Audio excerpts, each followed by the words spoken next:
Hello chess enthusiasts and welcome to my channel. I'm Kestony, a professional chess coach, and today I'll be revealing one of the secret strategies that will maximize your chess potential. First of all, I would like you to take a look at the position in front of you. It's black to play. I recommend pausing the video and trying to evaluate the position as well as coming up with a good plan for the black pieces. Alright, so let's discuss what is going on.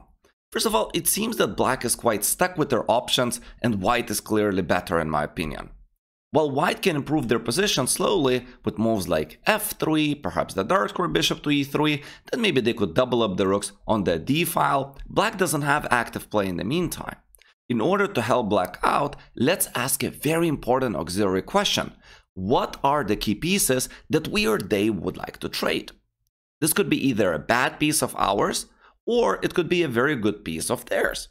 In this position, our dark square bishop is considered to be quite bad because the pawns in the center are restricting it. They're on the same color and they're stuck there. While white's dark square bishop is quite good. Just imagine how good it would look after white plays f3 and bishop to e3. I recommend pausing the video and trying to find a way to exchange those two bishops, black's dark square bishop for the white's dark square bishop. Here, Grandmaster Sveshnikov showed us the way. He played knight to e8.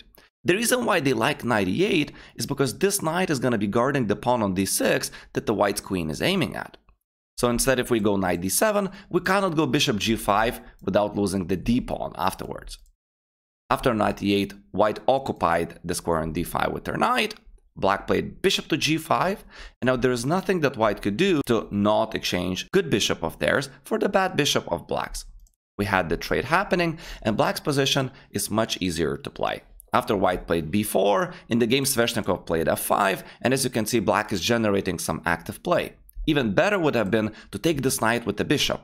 For instance, if they make the obvious queen takes d5, black has this very interesting plan of placing the rook where it guards the pawn to free up the knight, and then the knight could jump to the square on d4. Let me give you another exercise.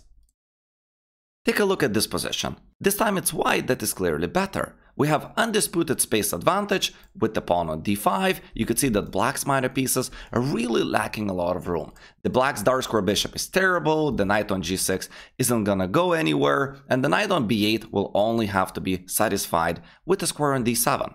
While white at the same time has plenty of squares to choose from, as well as they have the so-called two bishops. That's a very important material advantage that perhaps I should teach you in another video. However, black is preparing to exchange one of the key pieces. They want to exchange their bad piece for our good piece. Can you identify black's intentions and neutralize their positional threat? I recommend pausing the video and thinking of what black might be preparing here and which piece are they going to try and trade off.